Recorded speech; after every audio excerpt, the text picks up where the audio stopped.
সুপ্রিয় দর্শক, শুরু করছে ঝিঙুরের ঝাঁকের সাপ্তাহিক আবৃত্তি আয়োজন প্রাণের আরাম। আজ আমাদের সাথে উপস্থিত আছেন দেশ বরেণ্য আবৃত্তি শিল্পী, আবৃত্তি প্রশিক্ষক এবং উচ্চারণবিদ গোলাম সারোয়ার, এবং আছেন জনপ্রিয় আবৃত্তি শিল্পী অনন্যা লাবণী পুতুল। আজ আমরা 1 ঘন্টা 20 মিনিট আপনাদের সাথে কাটাবো আবৃত্তি এবং নানান ধরনের আবৃত্তি বিষয়ক, বচন বিষয়ক কথায়। শুরুতেই স্বাগত জানাচ্ছি সরার ভাই। আপনাকে সুন্দর লাগছে নীল নীল পাঞ্জাবিতে। অনেক ধন্যবাদ, অনেক ধন্যবাদ। লাবণী লাবণী আপু, হ্যাঁ হ্যাঁ বলেন।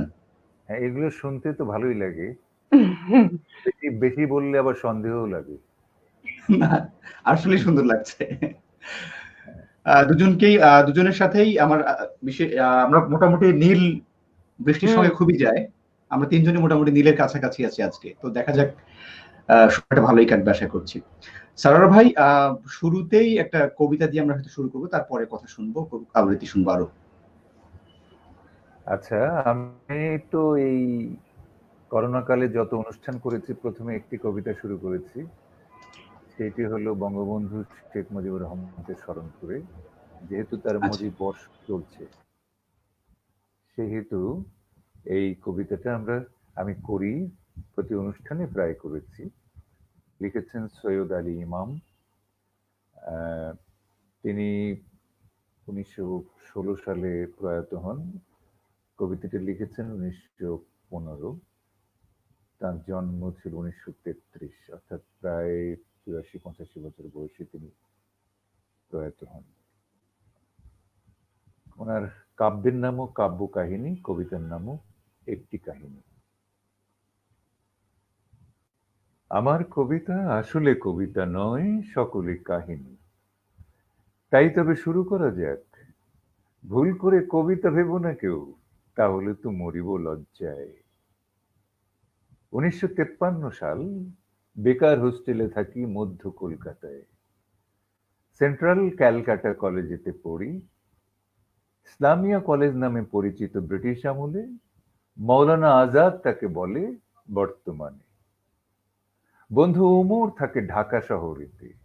বহুদিন দেখা নাই, তাই ভাবি একবার ঢাকা চলে যাই ইন্টার পরীক্ষার শেষে। শিয়ালদা স্টেশন থেকে গোয়ালন্দ হয়ে শেষমেশ ঢাকা পৌঁছাই। গোপীবাগ থার্ড লেনে নানা নানি পরিবার থাকে, বন্ধু উমর থাকে। কাটলো কটা দিন বেশ বেশ ফুর্তিতে। তারপরে ভাবলাম বাগেরহাটে যাই, সেখানেই পৈতৃক বাড়ি, দাদাও তখনও বেঁচে। গাজী স্টিমারে চড়ি। ইন্টার ক্লাসের বেঞ্চে বসে থেকে থেকে উঠেছে হাঁপিয়ে। বাহিরে কি দুরন্ত বাতাস। বের হয়ে তাই আমি ডেকের সামনে পিছনে ঘুরিয়া বেড়াই। সেদিনের পদ্মা নদী ছিল যে বিশাল, অপরূপ। দুই দিকে দুই পার, কিছুই যেত না দেখা, শুধু ঢেউ আর ঢেউ আর দুরন্ত বাতাস। পিছনের ডেকেতে দেখি এক সুপুরুষ, বেশ দীর্ঘকায়, চেনা চেনা লাগে তাকে। শত্রুঞ্জিতে বসে নাকি বিছানো চাদরেতে ঠিক মনে নেই। চেনা চেনা লাগে তাকে, তবু চিনিতে পারি না। অবশেষে সংকোচ কাটিয়ে জিজ্ঞাসা করেই ফেলি, আপনার নাম? স্মিত হাস্যে বললেন, শেখ মুজিবুর রহমান। তখনই চিনিতে পারি, মনে পড়ে গেল বছর 8 আগে আমার বাড়িতে গিয়েছেন তিনি দলে বলে। পরিচয় দিলাম তখন। অনেক গল্প হলো। আগের বছর শহীদ সোহরাওয়ার্দীর সাথে চীন ঘুরেছেন তিনি, সে প্রসঙ্গে অনেক গল্প। আমাদের হোস্টেলের ছেলে, 40-এর দশকে বেকার হোস্টেলে থেকেছেন তিনি। যুক্তফ্রন্ট নির্বাচন ঘনিয়ে এসেছে। সোহরাওয়ার্দী হাল ধরে ঢাকাতেই বসে তাঁরই শিষ্য শেখ মুজিব সারা দেশ চষে। তখনই হয়েছে দেখা গাজী স্টিমারে। গল্পে গল্পে কেটে গেল অনেক সময়। চাঁদপুর ঘাট এলো রাত্রি 9টায়। চলুন দুজনে যাই, ভাত খেয়ে আসি। ঘাটে নেমে দুজনে ভাত খেতে বসি। মাছ ভাত তরকারি খাওয়া হয়ে যায়, আমি খাই তাড়াতাড়ি, বিল দিতে যাই। দুজনের খাওয়া 2.5 টাকার বিল। সজোরে চপেটাঘাত আমার কাঁধেতে। দাঁড়ান বলিয়া বিল দিয়াছেন তিনি। 6টা দশক কেটে গেল, তিনি বা কোথায়? 2.5 টাকার ঋণ শুধুই রয়ে যায়। আহা, 2.5 টাকা ঋণ শুধু রয়ে যায়। বঙ্গবন্ধু এমন একটা আকাশ আসলে। আমরা যতবার তার কথা স্মরণ করি ততবার অবাক হই যে একটা মানুষ এত বিশাল কি করে হয়। আমরা পুতুল আপার কাছে যাব, আবার সারোয়ারের কাছে ফিরবো একটু পরে কথায় কবিতায়। পুতুল আপা, কোন কবিতা দিয়ে শুরু করবো? আহ চমৎকার একটি কবিতা দিয়ে শুরু হলো। তো এর পর পর রবীন্দ্রনাথের কবিতা যায়, পড়ি রবীন্দ্রনাথের একটি কবিতা। আচ্ছা, আমি রবীন্দ্রনাথ ঠাকুরের আমি কবিতাটি দিয়ে শুরু করছি আমি আমার আয়োজনটি। আমারই চেতনার রঙে পান্ডা হলো সবুজ, চুড়ি উঠল রাঙা হয়ে। আমি চোখ মেললুম আকাশে, জ্বলে উঠল আলো পূবে পশ্চিমে। গোলাপের দিকে চেয়ে বললুম সুন্দর, সুন্দর হলো সে। তুমি বলবে যে তত্ত্ব কথা, এ কবির বাণী নয়। আমি বলবো এ সত্য, তাই এ কাব্য। এ আমার অহংকার, অহংকার সমস্ত মানুষের হয়ে। মানুষের অহংকার বটে বিশ্বকর্মার বিশ্বশিল্প। তত্ত্বজ্ঞানী জপ করছেন নিঃশ্বাসে প্রশ্বাসে। না, না, না, না পান্না, না চুনি, না আলো, না গোলাপ, না আমি, না তুমি। ওদিকে অসীম যিনি, তিনি স্বয়ং করেছেন সাধনা। মানুষের সীমা নাই, তাকেই বলে আমি। সে আমির গহনে আলো আঁধারের ঘটল সঙ্গম। দেখা দিল রূপ, জেগে উঠল রস। না কখন ফুটে উঠে হলো হা, মায়া এক মন্ত্রে, রেখায় রঙে, সুখে দুঃখে। হেঁটে বলো না তত্ত্ব, আমার মন হয়েছে পুলকিত। বিশ্ব আমির রচনার আসরে, হাতে নিয়ে তুলি, পাত্রে নিয়ে রং। পণ্ডিত বলছেন বুড়ো চন্দ্রটা নিষ্ঠুর চতুর হাসি তার। মৃত্যুদূতের মতো মুড়ি মেরে আসছে সে পৃথিবীর পাঁজরের কাছে। একদিন দেবে চরম টান তার সাগরে পটপটে।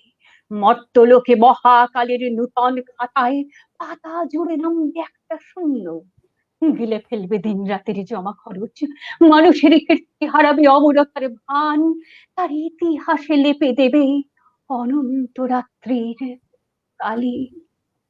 মানুষের যাবার দিনের চোখ বিশ্ব থেকে নিয়ে নেবে রং। মানুষের যাবার দিনের মন ছানিয়ে নেবে রস। শক্তির কম্পন চলবে আকাশে আকাশে, জ্বলবে না কোথাও আলো। বিনাহীন সভায় যন্ত্রীরা আঙুল নাচবে, বাঁচবে না সুর।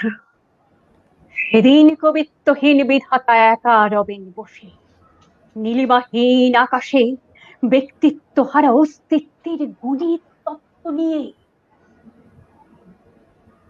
বিরাট বিশ্বভুবনে দূরে দূরান্তে অনন্ত অসংখ্য লোকে লোকান্তরে এ বাণী ধ্বনিত হবে না কোনোখানি। তুমি সুন্দর, আমি ভালোবাসি। বিধাতা কি আবার বসবেন সাধনা করতে? যুগ যুগান্তর ধরে প্রলয় সংখ্যায় জপ করবেন। কথা কও, কথা কও, বলবেন বলো তুমি সুন্দর। বলবেন বলো আমি ভালোবাসি। চমৎকার। আরে প্রাণের আরাম দিয়ে শুরু হলো। প্রাণের আরাম 1 ঘন্টা 20 মিনিট চলবে। দর্শকরা আশা করছি সবসময় আমাদের সঙ্গে থাকবেন। সারোয়ার ভাইয়ের কাছে আসবো। সারোয়ার ভাই, একটু গল্প শুনবো এবার। আহ, আবৃত্তি কেন, মানে আপনি গানে গেলেন না কেন, কিংবা অভিনয়ে গেলেন না কেন, কেন আবৃত্তি করতে হবে আপনার? যেহেতু অন্য কিছুতে যাইনি, এই জন্যই আবৃত্তি। একদম শুরুর গল্পটা যদি শুনি, মানে কিভাবে আসলেন আর কি রংপুর থেকে যে ঢাকায় আসা? না, আমার তেমন ইতিহাস তেমন নেই, মানে ইতিহাস বলার মতো ইতিহাস হয়নি। আমি ধরো একটা মুসলিম পরিবারের সন্তান। ছোটবেলায় কিঞ্চিত হয়তো গানের প্রতি ঝোঁক ছিল, শোনা এবং নিজে নিজে খালি গলায় করা। তারপরে হয়তো একাত্তু কখনো কখনো আহ, কবিতা, হয়তো খুব কম। সবচেয়ে বেশি সময় আমার কেটেছে মাঠে, ময়দানে, পুকুরে। আমি একটু খেলার কাছাকাছি থাকতাম, সাঁতার, ইনডোর গেম যেমন ক্যারাম বোর্ড, দাবা, বাইরে হয়তো লম্বা দৌড়, ৮-১০ মাইল দৌড়, কিংবা ট্রিপল জাম্প, যেটা hop step jump, long jump, সবসময় বাইরেই থাকতাম। আমার এই ঘরের জায়গাটা খুব কম। শেষের দিকে এসে, রংপুর থেকে যখন চলে আসি বাড়ি থেকে, শেষের দিকে এসে আহ, ঘটনাক্রমে জড়িয়ে পড়ি। আমাদের ওখানে যে ক্লাব আছে গ্রামের, তারা যাত্রা অনুষ্ঠান করে, সেইখানে স্ক্রিপ্ট পড়তে পড়তে অভিনয়ে ঢুকে পড়েছি। তারপরে একটা মঞ্চ নাটকও করলাম এই রংপুর টাউন হলে। তারপর ঢাকায় চলে এলাম। ঢাকায় আচ্ছা। এসে মাঠে ঘাটে, মাঠে ঘাটে থাকা মানুষ হঠাৎ করে একেবারে বন্দি হয়ে পড়লাম। তো ওই বন্দিত্ব ভালো লাগছিল না, তখন সময় সাংস্কৃতিক গোষ্ঠীতে ঢুকলাম। ঢুকে সেইখানে ওদের গণসংগীত দলের নাম লেখালাম। তখন ইরশাদ সাহেব ক্ষমতায়, গণসংগীত, প্রতিবাদী গণসংগীত। তারপরে ওখানে আবৃত্তির দায়িত্ব দেওয়া হলো। তারপরে পথনাটক। এই করতে করতে কণ্ঠশীলনে ঢুকলাম। কণ্ঠশীলনে ঢুকে ৫০-এর একেবারে শুরুতে ঢুকে তখন নিয়মিত আবৃত্তিতে আসা। আমার ঘটনাটা উল্টো, যে ভালোবেসে, খুব ভালোবাসতাম, পারিবারিকভাবে ভালোবাসা বিষয় ছিল, ভালোবেসে বেশি এসেছি কবিতায়, তা নয়। আমি কবিতায় ঢুকে ভালোবেসেছি। অর্থাৎ বাহ, প্রেম করে আমার বিয়ে হয়নি, আমি বিয়ে করে প্রেমে পড়েছি, এইরকম ঘটনাটা একটু উল্টো। চমৎকার ব্যাপার। এখন একটা আবৃত্তি শুনবো, আবার আবার গল্পে ফিরবো।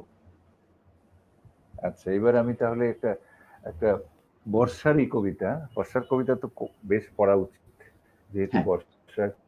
কিন্তু আমরা আবার বেদনার সঙ্গে লক্ষ্য করছি যে বন্যায় অনেকে ক্ষতিগ্রস্ত হচ্ছে।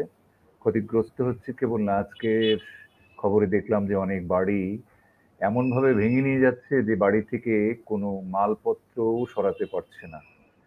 সব ভেঙে একেবারে তলিয়ে যাচ্ছে মুহূর্তের মধ্যে, এবং মানুষকে সরানো নিয়েই তারা ব্যস্ত ছিল। কিন্তু আহ, ঘরের যে জিনিসপত্র, ওগুলো বাঁচাতে পারছে না। তো এরকম দুটি বিপদ আমাদের, একটি করোনার এই ছোবল, অন্যদিকে সে বন্যার ছোবল।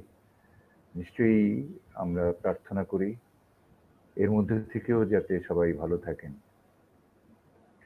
রবীন্দ্রনাথের কবিতার স্বপ্ন, রবীন্দ্রনাথ আগে লাবণী আরম্ভ করেছে, আমিও ধরলাম, নিশ্চয়ই অন্য কবিতাও হবে আর কি। স্বপ্ন। তো কবির এরকম নামের আরো দুই একটা কবিতা আছে। ঘন অন্ধকার রাত, বাদলের হাওয়া এলোমেলো ঝাপড় দিচ্ছে চারদিকে, মেঘ ডাকছে গুরু গুরু, থরথর করছে দরজা, খড়খড় করে উঠছে জানালাগুলো। বাইরে চেয়ে দেখি সার বাঁধা সুপুরি নারকেলের গাছ অস্থির হয়ে দিচ্ছে মাথা ঝাঁকানি, দুলে উঠছে কাঁঠাল গাছের ঘন ডালের অন্ধকারের পিণ্ডগুলো, দল পাকানো প্রেতের মতো। রাস্তার থেকে পড়েছে আলোর রেখা পুকুরের কোণে, সাপ খেলানো আঁকা বাঁকা। মনে পড়ছে ওই পথটা, রজনী শাওন ঘন, ঘন দেয়া গরজন, স্বপন দেখিনু হেন কালে, সেদিন রাধিকার ছবির পেছনে কবির চোখের কাছে কোন একটি মেয়ের ছবি ছিল। ভালোবাসার কুঁড়ি ধরা তার মন, মুখ চোরা সেই মেয়ে, চোখে কাজল পরা, ঘাটের থেকে নীল শাড়ি, নিঙাড়ি নিঙাড়ি চলা। আজ আজ এই ঝোড়ো রাতে তাকে মনে আনতে চাই। তার সকালে, তার সাঁঝে, তার ভাষায়, তার ভাবনায়, তার চোখের চাহনিতে সেই ৩০০ বছর আগেকার কবির জানা বাঙালির মেয়েকে দেখতে পাইনি স্পষ্ট করে। আজ পড়েছে যাদের পেছনের ছায়ায়, তারা শাড়ির আঁচল যেমন করে বাঁধে কাঁধের পরে, খোঁপা যেমন করে ঘুরিয়ে পাকায় পেছনে নেমে পড়া, তেমন ছবিটি ছিল না সেই ৩০০ বছর আগে কবির সামনে। তবু রজনী রজনী শাওন ঘন, স্বপন দেখিনু হেন কালে। শ্রাবণের রাত্রে এমনি করেই বয়েছে সেদিন বাদলের হাওয়া। মিল রয়ে গেছে সেকালের স্বপ্নে আর একালের স্বপ্নে। বাহ, সরোয়ার ভাইয়ের উচ্চারণ আর এই অনন্য লেখা, পুরো বিষয়টা দেখছিলাম আমরা, মন করছিলাম অসাধারণ। আমরা পুতুল আপার কাছে আবার যাব, আবার ফিরবো সরোয়ার ভাইয়ের কাছে। আপা এখন কোন কবিতা শুনবো? আচ্ছা, তুমি তো আমাকে কিছু বলারই সুযোগ দিচ্ছ না, আমার তো বলা প্রয়োজন, একটু হ্যাঁ, বলে নি। এই- নিশ্চয়ই। না, হ্যাঁ বলবো। সেটাই, কারণ তোমাকে ধন্যবাদ আমাকে আমন্ত্রণ জানানোর জন্য। কিন্তু আরেকটি কথা বলতেই হবে, আজকে আমি যার পাশে বসে আবৃত্তি করছি, তিনি বাংলাদেশের একজন এমন একজন আবৃত্তি অঙ্গনে এমন একটি নাম, যাকে যাদেরকে আমরা গুরু মনে করি এবং যাদেরকে আমরা অনুসরণ করবার চেষ্টা করি, এবং প্রজন্ম থেকে প্রজন্মান্তরে সেই কাজটি ঘটে চলেছে। ওনারা সেই দায়িত্বটি পালন করে চলেছেন। অনেক অনেক শ্রদ্ধা এবং কৃতজ্ঞতা সারোয়ার ভাইকে। এবং আমি খুব সম্মানিত বোধ করছি আপনার সামনে বসে কবিতা পড়বার জন্য। সে একই সাথে খুব একটু একটু একটু মানে শঙ্কিত আছি যে আহ, যারা শ্রোতা তারা আমাকে কিভাবে নেবে। তো আমি শ্রোতাদের কাছে ক্ষমা চেয়ে নিচ্ছি যে এ কারণে, যে সারোয়ার ভাইয়ের পাশে অবশ্যই আমার কবিতা ভালো লাগবে না, যদি একটু ক্ষমা সুন্দর দৃষ্টিতে দেখেন, না, না, কানে শুনেন, তাহলে আমার জন্য ভালো হয়। না, তো তুমি অনেক সারোয়ার ভাই, ভালো আমি অনেক ধন্যবাদ আপনাদের কাছে। এই বাণীগুলো আমাদের আহ মহামূল্যবান রত্নের মতো, আমাদের অনেক সাহস দেয়, আমরা উৎসাহিত হই এই অঙ্গনে থাকবার জন্য। কিন্তু আমাদের আপনারা অনেক ত্যাগ করেছেন, ত্যাগ করতে বোঝাচ্ছে আপনাদের তো আসলে বস্তুগত কোনো প্রাপ্তি নাই, যা একদম। প্রাপ্তি সব ভাবগত। এই ভাবগত প্রাপ্তিটাকে যে এত বড় ভাবতে পারছেন, সেটা আপনাদের মহত্ব। এবং সেখানেই আপনারা গুরু, সেখানেই আপনারা পণ্ডিত। আহ সে কারণে আপনাদের প্রতি আমরা শ্রদ্ধায় সবসময় আনত হই, এবং আমাদের পরের প্রজন্মরাও হবে, আরো কয়েক প্রজন্ম যারা আপনাদেরকে পাবে, তাদের জন্য আপনি সুস্থ থাকেন এবং অনেক দীর্ঘ জীবন লাভ করেন, সেই কামনা করি। অনেক অনেক ধন্যবাদ লাবণী, অনেক ধন্যবাদ। তুমি ভালো থেকো। ধন্যবাদ। আবার তো না, আসলে সুজন কোনো চান্সই দিচ্ছে না, এই জন্য বলে নিলাম। আচ্ছা, এবার আমি নীরেন্দ্রনাথ চক্রবর্তীর ও খোকা তুই আকাশ জুড়ে ঘুড়ি ওড়া, এই কবিতাটার বেশ বড় কবিতা, সেজন্য একটু ছোট করে নিয়েছি।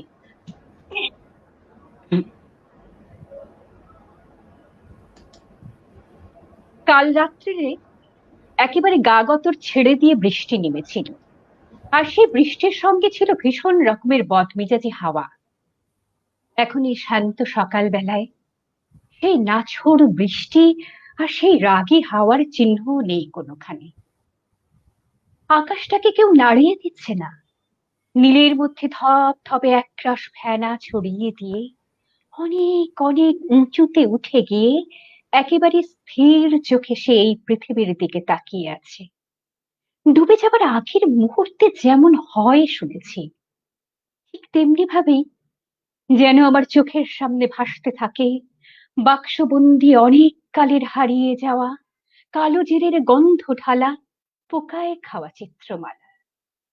আমি দেখতে পাই কোমরে ঘুঞ্চি বাঁধা সেই বাচ্চা ছেলেটাকে, ঘরের একদিকে ঘুড়ির আড়ত, আর অন্যদিকে লাটাইয়ের বইপত্র এদিকে ওদিকে ছড়িয়ে পড়ে আছে। লেখাপড়ায় তো তেমন সুবিধে হয়নি, তাই ঠিক করেছিল যে ঘুড়ির খেলায় সবাইকে সে মাত করে ছাড়বে। আমার যেন আবছা আবছা মনে পড়ছে, গোবিন্দপুরের খাল অনেকক্ষণ ছাড়িয়ে এসেছি। এক একটা গ্রাম যেন এক একটা দ্বীপের মতো। এবারে খুব বর্ষা হয়েছিল, তাই জলের মধ্যে কোমর অব্দি ডুবিয়ে তারা দেখছে যে ধান ক্ষেতের মধ্য দিয়ে তিনমল্লাই নৌকায় কারা যায়। সাবধান রে ভাই, ধানের কোনো ক্ষতি না হয়। জলের মধ্যে ধান গাছ। ও খোকা, ধানের পাতায় ভীষণ ধার, তুই নৌকোর গোলই থেকে অমন করে হাত বাড়াস নে, তোর হাত নির্ঘাত কেটে যাবে। আগে কখনো শুনিনি তো মা। মা, এই বিদেশে শরৎকালে তোমার সেই কথাগুলো আজ আবার খুব স্পষ্ট করে শুনতে পাচ্ছি। শুধু যে শুনতে পাচ্ছি তা তো নয়, সেই যে তুমি চলে গেলে, তারপর এতদিন বাদে আজ আবারও দেখতেও পাচ্ছি তোমাকে। শান্তিপুরে শাড়ির পাড়ের ঘেরে ঢাকা তোমার শ্যামলা মুখ, গুলুই থেকে আমাকে ঝুঁকতে দেখেই তুমি বলে উঠেছিলে ধানের পাতায় ভীষণ ধার। অথচ তুমি নিজেই তারপর হাত বাড়িয়ে জল থেকে একটা টকটকে লাল শাপলা তুলে আনলে, তারপর বাবার হাতে সেটা ধরিয়ে দিয়ে ফের আমার দিকে তাকিয়ে বললে, ভয় পাস নেই, সন্ধ্যের আগেই আমরা পৌঁছে যাব। মা, আমি ভয় পাবো কেন? আসলে ওই যাওয়াটাই তো আমার ভালো লাগছিল। মা, তুমি ভয়ের কথা বলছিলে কেন? আমার তো সত্যি ভীষণ ভালো লাগছিল। ঠিক সেই রকমই ভালো লেগেছিল তার আগের বছরও। বাবার সঙ্গে চক্রতীর্থের সমুদ্রের মধ্যে আমি লুটোপুটি খেয়েছিলাম। আকাশও নীল, সমুদ্র নীল, কোনটা আকাশ আর কোনটা সমুদ্র বুঝতে গিয়ে ধাঁধা লেগে যায়। সেদিন বরং তুমি একটু ভয় পেয়েছিলে মা। হাঁটু জলে স্নান সেরে নিয়ে সেই যে তুমি উঠে পড়লে, আর একবারও নামলে না, দিদির হাত ধরে বালির উপরেই দাঁড়িয়ে রইলে সারাক্ষণ। দেখতে পাচ্ছি মুখুজ্জে বাড়ির সেই পুজোর ছবিটাও। কীর্তিনাশা পদ্মা তাদের কাঁথা বাড়িটাকে নিজের হাঁয়ের মধ্যে টেনে নিয়ে তারপর অন্দরমহলের দেয়ালে করে টান মেরেছে। এখন অন্যদিকে ধূপ জ্বলছে, ধুনো পুড়ছে, বাজি ফুটছে আর বাজছে ঢাক। সর্পনাশের থাবার মধ্যে চলছে উৎসব। কে যেন বললেন, বিসর্জনের জন্য কষ্ট করে এবারে আর দূরে যাবার দরকার নেই, মা জননীকে ছাদ থেকে দড়ি বেঁধে জলের মধ্যে নামিয়ে দিলেই হলো। কথাটা যে তিনি খুব দুঃখ করে বলেছিলেন এমনও আমার মনে হয় না। তাই যদি হয়, তাই যদি হয়, জ্বলিস যখন স্মৃতির বিষে, বল তাতেই বা দুঃখ কিসের? জানলা খুললে দেখবি তখন দূরে কাছে সবাই যে যার জায়গা মতো দাঁড়িয়ে আছে। বৃথাই তবে দুঃখ করিস, চিলে কোঠায় সমস্ত দিন গুমরে মরিস। ওই যে দেখ, ঝরছে কেমন নীল সোনালির পাগল ঝোড়া। ও খোকা, তুই ঘুড়ি ওড়া। ও খোকা, তুই আকাশ জুড়ে ঘুড়ি ওড়া।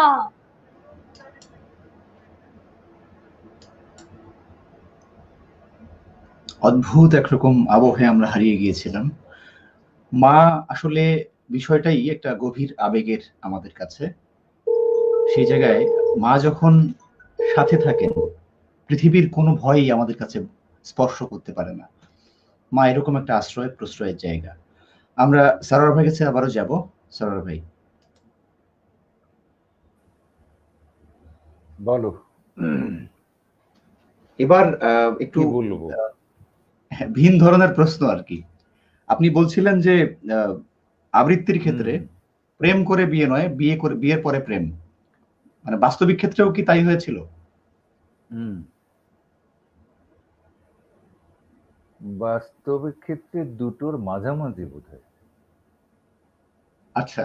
মানে কোনো একটাই না, পরিচয় আগে হয়েছিল, এটাও ঠিক আছে। কিছু কিছু কথাটা তো আগে হয়েছিল, তাও ঠিক আছে, কিন্তু পেয়েছি হয়তো সেটা আরো।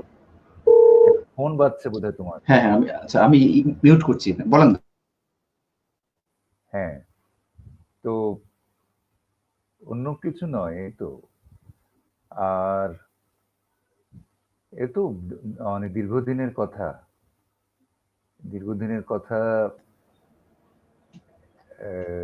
এগুলো এখন স্মৃতি হাতড়ে বের করতে হবে, তবে যারা অনেক বড় মানুষ তারা নিশ্চয়ই এগুলো বের করবেন, আমাদের কথা না বলেই ভালো। না, বিনয়ী মানুষরা এইভাবেই বলেন।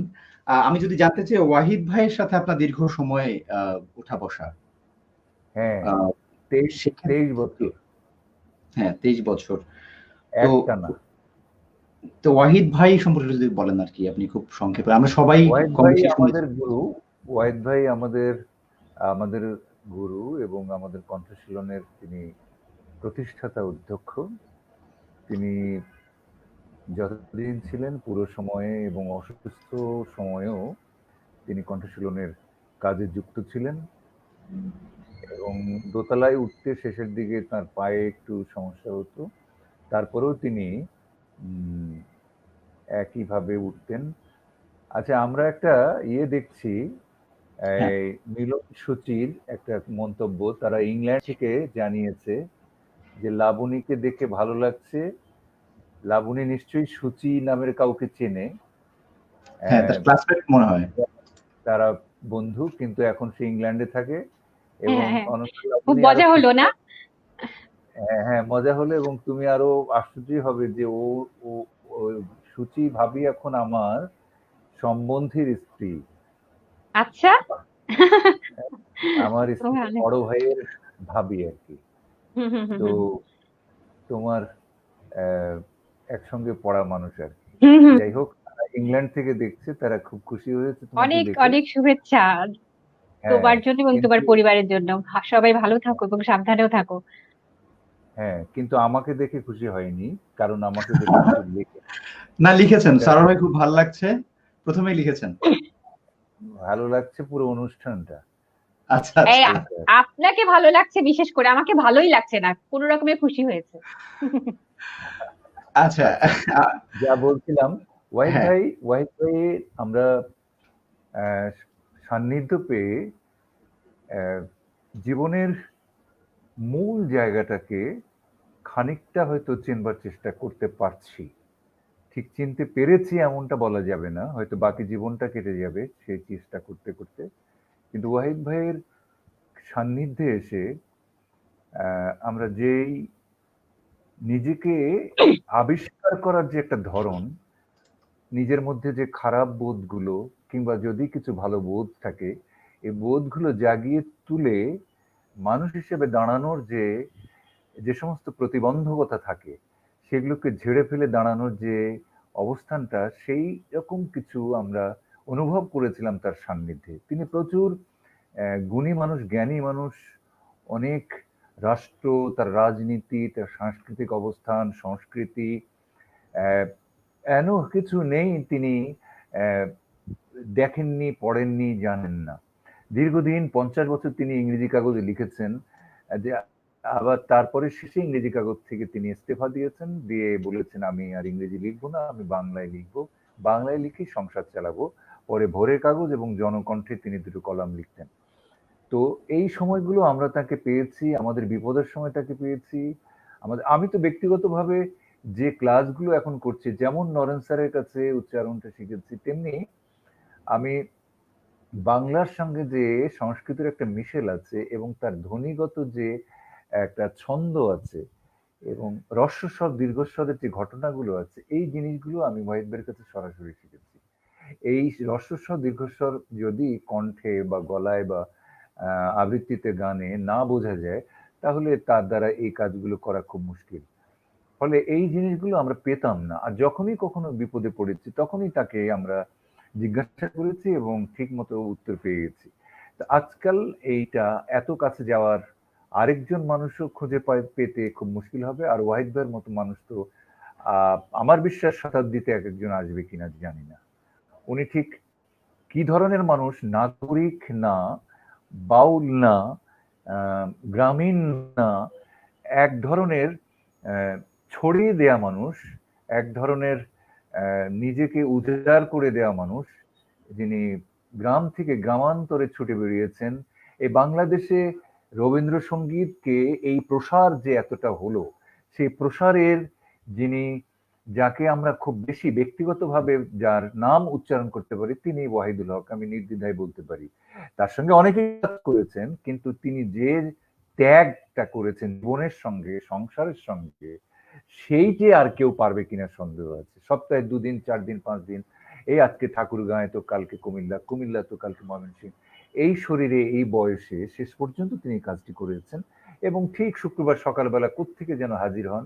কখনো কখনো তিনি সরাসরি বাইরে থেকে যে ব্যাগ, ঝোলা, ঝোলা কাঁধের ঝোলা না, সেই যে লাগেজ ব্যাগ আর কি, সে ব্যাগ নিয়ে কণ্ঠশীলনে সকালবেলা হাজির হতেন, বলতেন যে আমি এই চট্টগ্রাম থেকে এলাম, কিংবা আমি এই জয়পুরহাট থেকে এলাম, ক্লাসে ঢুকবো।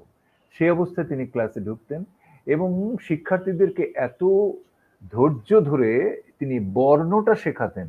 এবং এই বর্ণ শেখাতে গিয়ে তিনি নিয়ে এলেন রবীন্দ্রনাথের সহজ পাঠ। বাংলাদেশে তার কাজেই প্রথম কিনা জানি না, তবে তার কাছেই আমরা দেখেছি এবং তার কাছ থেকে আমরা পেয়েছি।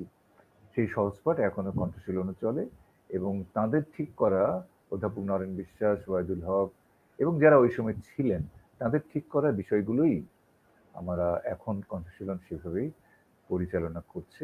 তাদেরই এক আধজন শিষ্য বলার মতো যোগ্যতা হয়নি, কিন্তু পুত্রতুল্য এটা বলতেই পারি আমরা এক আধজন, তার মধ্যে হয়তো আমি একজন হতে পারি। আমরা আরো কথা শুনবো, আমরা এখন আবৃত্তি শুনবো স্যার। জীবনানন্দ দাশের একটি কবিতা, খুব বড় নয়, খুব প্রচলিতও নয়। টেবিলে অনেক বই, এইবার চিন্তা স্থির করবার অবসর এসেছে জীবনে। হৃদয়ে বয়স্ক হলো ঢের, মোম জ্বলে নিভে যায়।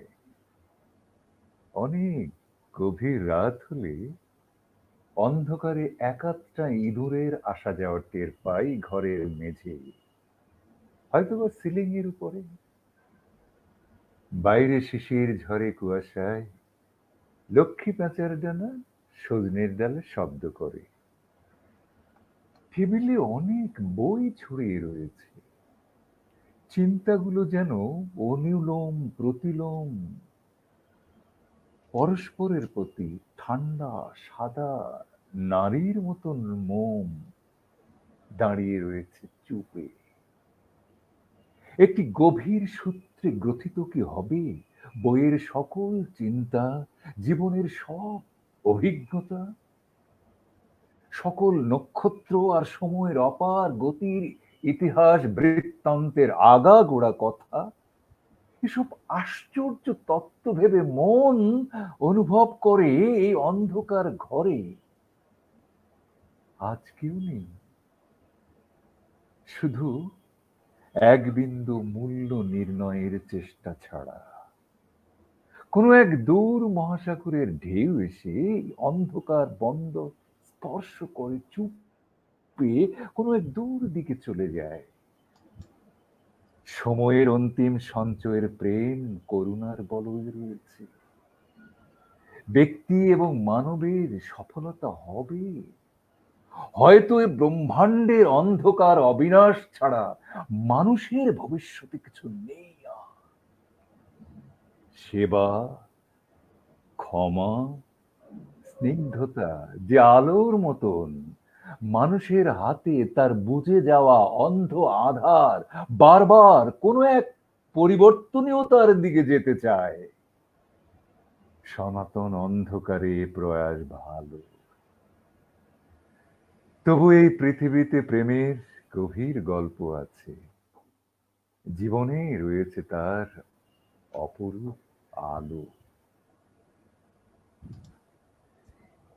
অপূর্ব।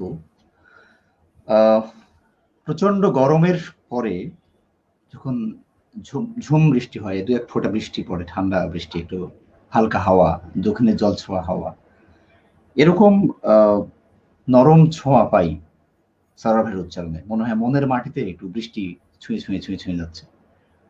তো এই কারণে জীবনানন্দ আসলে জীবনানন্দ যে কত ভেতরের কত অন্তরের কবি, তার জীবদ্দশায় হয়তো সেটা স্বীকৃতি পাননি তিনি, একদম কিন্তু আজ আজ মানুষ, পাঠক, যারা অনুরাগী, সবাই জেনেছেন জীবনানন্দ কত ভেতরকার মানুষ। তিনি খুব স্বল্প আয়ু পেয়েছেন, খুব বেশি দিন তিনি আয়ু পাননি, কিন্তু তার যে পৃথিবীর প্রতি বিতৃষ্ণা, পাশাপাশি সেই কুয়াশা, সেই হাঁস, সেই জল, সেই নদী, এত অপূর্বভাবে তার কবিতায় পাওয়া যায়, সেগুলোকে ছবি রূপে আবৃত্তিকারের আনাটা আর কারো হোক না হোক জানি না, আমার কাছে বেশ কঠিন। একদম যারা পারেন সেক্ষেত্রে আমরা হয়তো ওই দৃশ্যগুলো বুঝতে পারি, বোধের যেহেতু ব্যাপার। তো যিনি উচ্চারণ করছেন তিনি যদি না বুঝে শুধু গলা থেকে উচ্চারণ করেন, তাহলে তো জীবনানন্দকে উচ্চারণ করা যাবে না। তো খুব আপনার উচ্চারণে সেই স্পর্শটা আমরা পাই। নিশ্চয়ই আরো আবৃত্তি শুনবো, কথা শুনবো আমরা। পুতুল আপনার কাছে আবার যাব। হ্যাঁ, আর কবিতা পড়বো তো। জীবনানন্দ দাশের একটা কবিতা পড়তে চাচ্ছিলাম, অবশ্যই সারোয়ার ভাইয়ের পরে। আমি এখন এটি পড়বো না, একটু পরে পড়ি। আ- আ- আমি আমি এখন একটি আমাদের অনেকেরই হয়তো পরিচিত না বা চেনা না এমন একজন কবি। এই কবিতাটা আমাকে হাসান আরিফ ভাই নিজে দিয়েছেন, এটা যেন আমি পড়ি বা তৈরি করি সেজন্য। তো আমি আজকেই প্রথম পড়বো, এটা জানি না কেমন হবে। আচ্ছা, মনোয়ার সুলতান নামে একজন কবি, উনি ঢাকায় থাকেন না, ঢাকার বাইরে থাকে, সম্ভবত কিশোরগঞ্জে। তো একটি আঞ্চলিক ভাষায় লেখা কবি। আরিফ ভাই আমাকে বলে দিয়েছে অবশ্যই প্রথম দুই লাইন গান গাইতে হবে।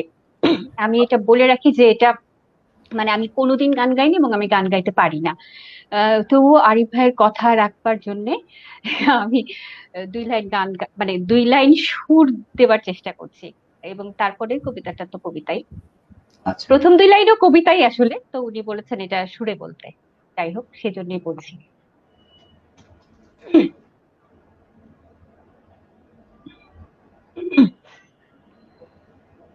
হুম, পাখি বলো তারে, সে যেন ভুলে না মোরে, সুখে থাকো, ভালো থাকো।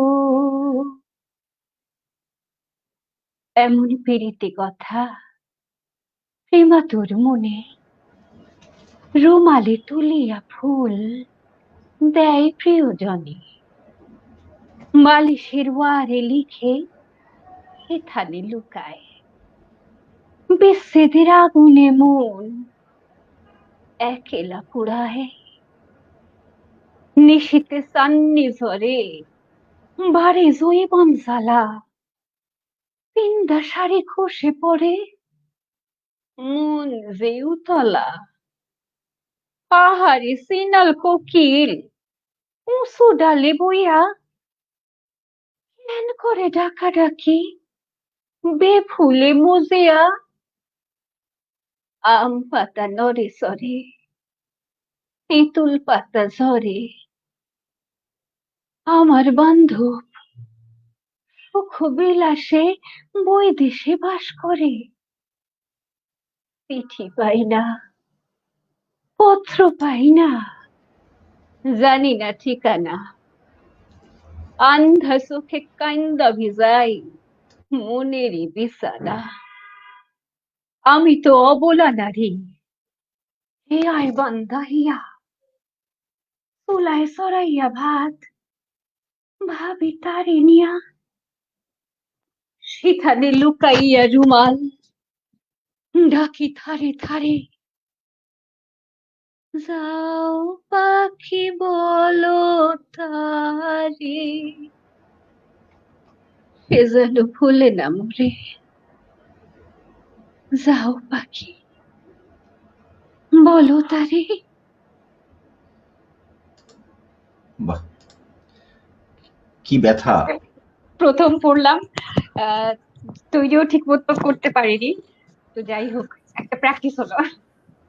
আমরা ব্যথাটা টের পেয়েছি, মানে এটাই যথেষ্ট আর কি। আচ্ছা, এবং একটু পাখি, ঠিকঠাক করতে হবে আর একটু। পাখি তাকে গিয়ে বলুক, সেও বুঝুক সে ব্যথা। সেই, হুম, খালি একটু সুরেলা গলায় বললে ভালো হতো, এই আর কি। আপনার সুর আমরা বুঝতে পেরেছি, তুমি গান গাবার চেষ্টা করেছো, আমরা বুঝতে পেরেছি। আমরা আহ, খুব ধরে মনে মনে ধরে নিলেই হবে। হ্যাঁ হ্যাঁ, এটা গান ছিল, এটা আমরা ভেবেছি আর কি। ভেবে নিলেই হবে, হ্যাঁ। হ্যাঁ, আমরা সারার ভাই কাছে ফিরবো আবার। সারার ভাই, হুম, এবার কিছু আরো বলতে হবে না? হ্যাঁ, কিছুক্ষণ গপ্প করবো একটু। সেটা হচ্ছে যে ওই ওয়াহিদ ভাইয়ের কাছে আমরা থেমেছিলাম। আহ, হুম। তো ওয়াহিদ ভাই কণ্ঠশীলন, নরেন বিশ্বাস, সবকিছু মিলিয়ে মজার কোনো ঘটনা যেটা খুব আপনার মনে পড়ে মাঝে মাঝে, বা হাসি পায় কিংবা কষ্ট হয়, এরকম কোনো দাগ কাটা ঘটনা আছে কিনা? দাগ কাটা অনেক ঘটনাই আছে, কিন্তু সময় মতো মনে পড়ে না, এটাই অসুবিধা। আচ্ছা। এখন তুমি বলছো, এখন হয়তো মনে পড়ছে না। তবে মানে কিছু কিছু পারফরমেন্সের ক্ষেত্রে কিছু ঘটনা মনে পড়ে, সেগুলো তো খুব হাসি পায় না, মানে কেমন যেন লাগে এগুলো ইয়ে করে জেনে। যেমন একটা প্রোডাকশন করছিলাম রথের রশি, তা আমি সারা রাত জেগে টেগে বাইরে থেকে এসে সেটা বোধহয় কার্জন হলে বোধ হয়, ঠিক মনেও নেই, সেই আচ্ছা। সবাই মিলে প্রোডাকশনটা হবে। এখন আমিও শুরু করলাম, একটা সময় এসে আমার যখন ধরা, তখন আমি ধরলাম, কিন্তু ধরে টরে আমি শেষটায় যেতে পারি না। আবার কিছুক্ষণ বলে টলে যেখানে ধরেছি সেইখানে চলে আসি। আচ্ছা। তো এখন আমার আমার পরে আবার যারা থাকে তারাও সেইখানে চলে আসে। আবার আমি ধরি, ওই জায়গাটাই ধরি, আবার আবার দেখা যায় যে আমার পরে যে আছে সে ওই জায়গাটাই ধরে। এখন রথের রশি কিছুতেই শেষ হয় না। মানে বাইরে থেকে আমাদের ডিরেক্টর যিনি ছিলেন বিপ্লব বালা, তিনি তো হ্যাঁ, কি ব্যাপার, কি হচ্ছে, আমাদের সবাই এদিকে তাকাই ওদিকে তাকাই, কিন্তু আমার ওইদিকে কোনো ভ্রুক্ষেপ নেই। আমি তো ভাবছি আমি খুব ভালোই করছি। তো বারবার ওই ওই জায়গায় ঘুরছে কি, ভাঙা রেকর্ড যেমন কেটে গেলে হয় না, আমার সোনার বাংলা, আমার সোনার বাংলা, আমার সোনার বাংলা, ওরকমই। এটা যে কতক্ষণ চললো, তারপরে একটা সময় এসে আমাদের হয়তো কেউ একজন হঠাৎ করে লাফ দিয়ে ওই জায়গাটা পার হয়ে ধরে ফেলেছে, যে এ আর সহ্য করা যায় না, তখন বের হয়ে এসেছি আর কি। তো এইরকম নাটকে আরেকটা ঘটনা ঘটেছে, আমরা পুতুল খেলা যখন করি, তখন আমাদের ডলস হাউস আর কি, আচ্ছা। খালেদ খান ডিরেক্টর, তো নোরার অভিনয় করেছেন আমাদের কাককুলি, নাইলা তারান্নম চৌধুরী কাকুলি। তো আমি প্রথমে ভেতর থেকে ডাকা আছে যে বুলু, ডাক নাম বুলু থাকে আচ্ছা। সৌম্যমিত্রের অনুবাদে, হুম, হুম। বুলু তুমি কি এখনো, হ্যাঁ, কি একটা সংলাপ যেন ভেতর হচ্ছে। তারপরে আস্তে আস্তে আমি ঢুকে যাই, কিন্তু আমি ভুল করে কাকুলি বলে ফেলেছি, কাকুলি তুমি কি ওখানে আছো এখনো। এখন মুশকিল হলো যে ওইখানে অনেক চরিত্র আসবে, সবাই তাকে বুলু বলবে, আচ্ছা। মানে আমি তো কাকুলি বলেই পার পেয়ে গেছি। তো এইরকম সেইটা ঠিক করতে অনেক সময় লেগেছে মঞ্চের মধ্যে। আরেকটা জিনিস বলে শেষ করবো, এটা আরেকটা পথনাটক। আচ্ছা। এরশাদ বিরোধী আন্দোলনে আমরা পথনাটক করছি বানরের পিঠা বন্টন। আহ, তখন সেই আন্দোলনে একটা ইতিহাসটা সবাই জানে যে আওয়ামী লীগ এবং বিএনপিকে একটা জায়গায় আনার জন্য সবাই চেষ্টা করছেন, একটা জায়গায় না আনলে এরশাদের পতন হবে না। তো আচ্ছা। এরকম সালাম সাকলাইন একটা নাটক লিখলেন বানরের পিঠা বন্টন, সেই নাটকে আমি এরশাদের ভূমিকায় অভিনয় করি, বাহ। আর শেখ হাসিনা খালেদা জিয়াও আছে আর কি। তো তখন যে কোনো নাটকেই মাঝখানে থামিয়ে দিয়ে মঞ্চের জন্য চাঁদা তোলা হতো। যে ঢাকায় একটা মঞ্চের অভাব খুব, মহিলা সমিতি গাইড হাউস ছাড়া নেই, তো আমরা নিজেরাই মঞ্চ গড়ি এই বলে চাঁদা চাইতে ওই নাটকের মাঝখানে যে চাঁদা চাওয়া হতো। হুম, হুম। তো আমি তো লেফটেন্যান্ট জেনারেল, আমার মাথায় টুপি ছিল, সবাই সব অভিনেতারা নেমে গেছে, সবাই দিচ্ছে যার যত সম্ভব। আমি আমার টুপি নিয়ে, লেফটেন্যান্ট জেনারেল টুপি নিয়ে যেই নেমেছি, হুম, এখন টুপির মধ্যে দেখলাম যে স্যান্ডেল জুতো এসে পড়তে আরম্ভ করলো। তো আমি আর, আমার ডিরেক্টর এসে তাড়াতাড়ি আমাকে ধরে ভেতরে নিয়ে এসেছে যে আপনাকে যেতে বলেছে কে, আপনি যাবেন না, আপনার যাওয়ার দরকার নেই, মার দেবে মানুষ। তো আর যাইনি আর কি। তার মানে আমি ভেতরেই, অভিনয়টা এতটাই জীবন্ত হয়েছিল যে লোকজন সত্যি সত্যি বিশ্বাস করেছিল যে এই ঈর্ষাদ। হ্যাঁ, না এইটাকে অভিনয় জীবন্ত বলা যাবে কিনা জানি না, সেটা তোমরা বলবে, কিন্তু ঘটনা হচ্ছে এরশাদকে যে ওই সময় লোকজন খুব ঘৃণা করেছে এটা বোঝা গেছে। আচ্ছা, আচ্ছা। সরোয়ার ভাই, একজন আপনাকে দৃষ্টি আকর্ষণ করেছেন। অদিতি সাদিয়া রহমান লিখেছেন, সরোয়ার ভাই চিনতে পেরেছেন কিনা জানি না, ডিসি থেকে শুনছি, ভালো লাগছে। হ্যাঁ চিনতে পারছি, কিন্তু ডিসিটা বুঝতে পারছি না, চেহারাটা তো দীর্ঘদিন পরে দেখছি। আহ, অনেক শুভেচ্ছা জানাই এইরকম আমাদের অনুষ্ঠান শোনার জন্য। এরকম ওয়াশিংটন এই ডিসি, আচ্ছা, ওয়াশিংটন আচ্ছা, ডিসি। আচ্ছা, আচ্ছা। ওয়াশিংটন ডিসি থেকেও আছে, যাই আর হোক। তো সননী সদস্য, আমাদের সদস্য, তো দীর্ঘদিন ধরে আছে বিদেশে। ও ওখানেও আচ্ছা আচ্ছা, আবৃত্তি চর্চা করছে, ওখানেও বাহ, নিয়মিত আচ্ছা, আবৃত্তি চর্চা করে, অনুষ্ঠানও করে, প্রচুর অনুষ্ঠান করে।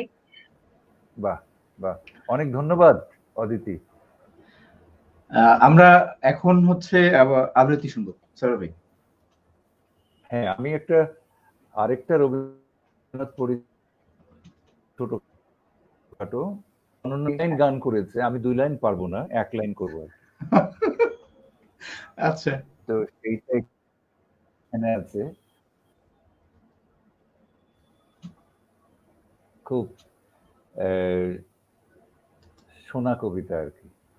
আচ্ছা, এটা অনেকে এরকম ব্যাখ্যা বিশ্লেষণও করে যে এটা শিশুদের কবিতা, আমার আচ্ছা, আচ্ছা। কাছে তা মনে হয় না, আমার কাছে মনে হয় শিশু সহ বুড়োদের সবার কবিতা আর কি। আচ্ছা, আপনার কাছে মানুষ কবিতাটি শুনতে চেয়েছেন একজন, আর ক্যামেলিয়ার কথা একজন বলেছেন। হুম। হ্যাঁ, ক্যামেলিয়া তো 8 মিনিট, মানুষ আচ্ছা, কবিতাটা ছোট আছে, নিশ্চয়ই পড়া যাবে, কোনো অসুবিধা হ্যাঁ। নেই। দেখা যাক কতটা সময় পার করা যায়। আচ্ছা, বৃষ্টি পড়ে টাপুর টুপুর, রবীন্দ্রনাথ। দিনের আলো নেবে এলো, সূর্য ডোবে ডোবে, আকাশ ঘিরে মেঘ জুটেছে চাঁদের লোভে লোভে, মেঘের উপর মেঘ করেছে রঙের উপর রং, মন্দিরেতে কাঁসর ঘন্টা বাজলো ঠং ঠং, ওপারেতে বৃষ্টি এলো ঝাপসা গাছপালা, এপারেতে মেঘের মাথায় 100 মানিক জ্বালা, বাদলা হাওয়ায় মনে পড়ে ছেলেবেলার গান, বৃষ্টি পড়ে টাপুর টুপুর, নদী এলো বান, আকাশ জুড়ে মেঘের খেলা, কোথায় বা সীমানা, দেশে দেশে খেলে বেড়ায়, কেউ করে না মানা, কত নতুন ফুলের বনে বৃষ্টি দিয়ে যায়, পলে পলে নতুন খেলা, কোথায় ভেবে পায়, মেঘের খেলা দেখে কত খেলা পড়ে মনে, কত দিনের লুকোচুরি, কত ঘরের কোণে, তারই সঙ্গে মনে পড়ে ছেলেবেলার গান, বৃষ্টি পড়ে টাপুর টুপুর, নদী এলো বান, মনে পড়ে ঘরটি আলো, মায়ের হাসি মুখ, মনে পড়ে মেঘের ডাকে দুরু দুরু বুক, বিছানাটির একটি পাশে ঘুমিয়ে আছে খোকা, মায়ের পরে দৌরাত্রি তার না যায় লেখাজোকা, ঘরেতে দুরন্ত ছেলে করে দাপাদাপি, বাইরেতে মেঘ ডেকে ওঠে, সৃষ্টি ওঠে কাঁপি। মনে পড়ে মায়ের মুখে শুনেছিলাম গান, বৃষ্টি পড়ে টাপুর টুপুর, নদীর ডোবান। হুম হুম হুম হুম হুম হুম।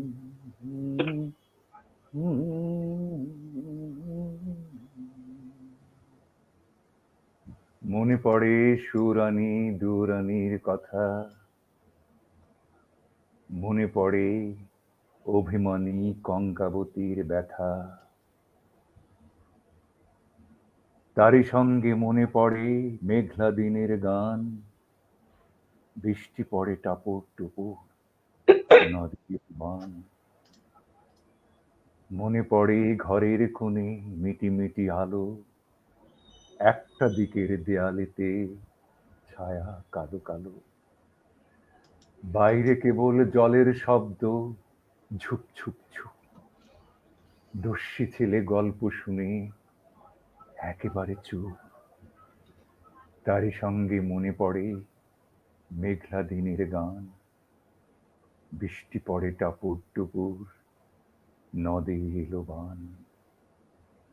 কবে বৃষ্টি পড়েছিল, বান এলো সে কোথা, শিব ঠাকুরের বিয়ে হলো, কবেকার সে কথা। সেদিন ওকে এমনি তর মেঘের ঘটাখানা, থেকে থেকে বাজ বিজলি দিচ্ছিল কি হানা। তিন কন্যে বিয়ে করে কি হলো তার শেষে, না জানি কোন নদীর ধারে, না জানি কোন দেশে। কোন ছেলের এ ঘুম পাড়াতে কে গাহিল গান, বৃষ্টি পড়ে টাপুর টুপুর, নদে এলো বান। বৃষ্টি পড়ে টাপুর টুপুর, নদে এলো বান। হুম, হুম,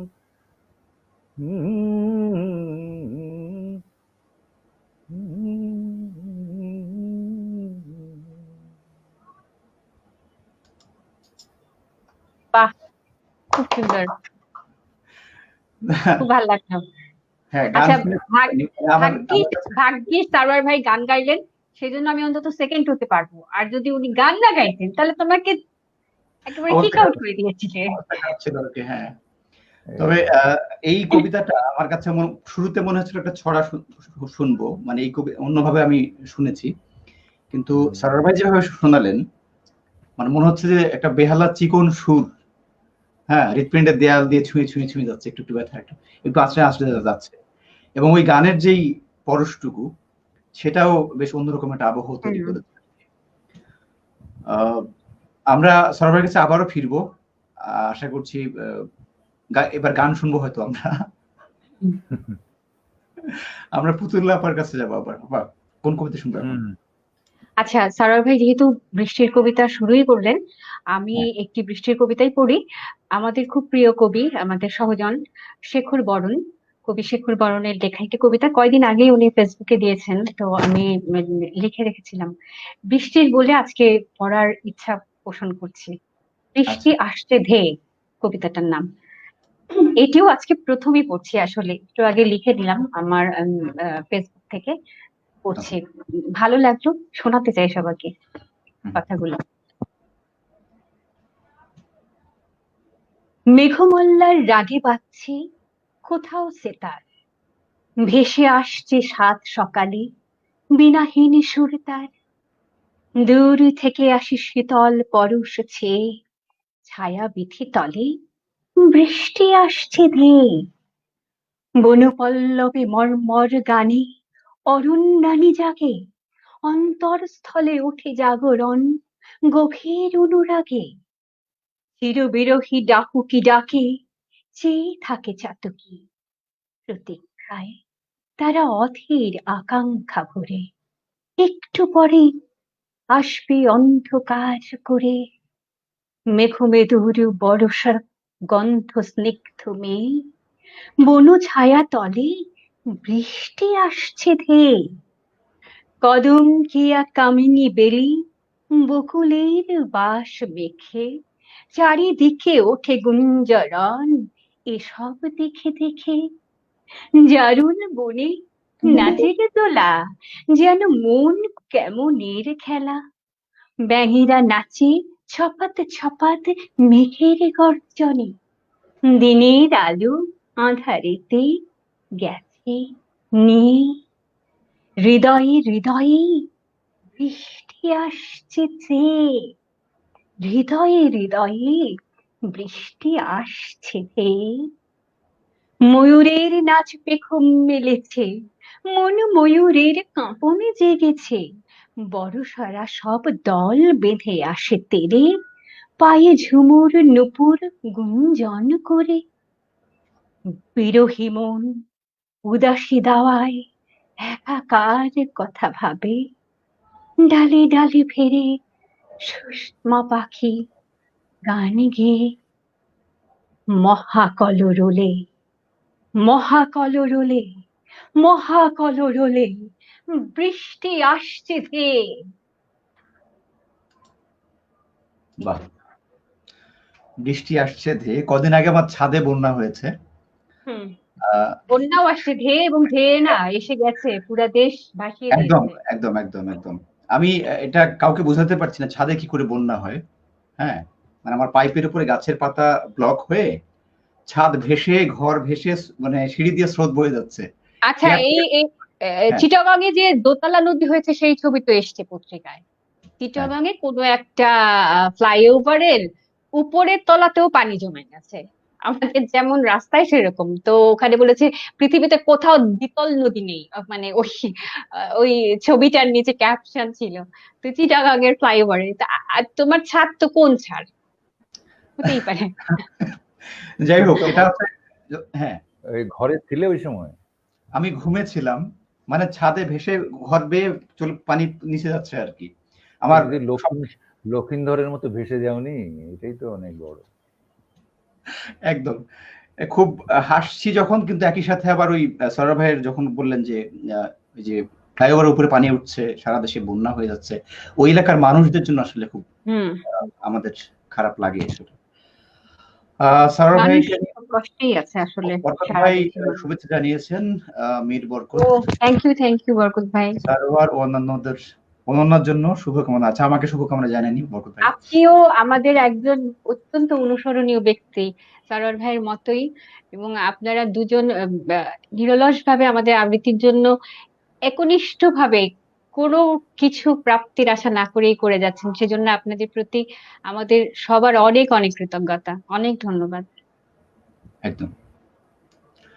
আমরা সরোয়ার ভাইয়ের কাছে আবার আসবো। সরোয়ার ভাই, এবার একটু অন্যরকম প্রশ্ন, সেটা হচ্ছে যে আহ শিল্প, আবৃত্তি শিল্প যদি বলি, সেটার এই সময়ের অবস্থা আপনি কিভাবে দেখছেন? মানে কোন পথে যাচ্ছে শিল্প? ঠিক পথে যাচ্ছে না ব্যাঠিক পথে যাচ্ছে? কিংবা ভবিষ্যতের আগামী 10 বছর পর আবৃত্তি শিল্পটা কোথায় গিয়ে দাঁড়াবে বলে আপনার মনে হয়?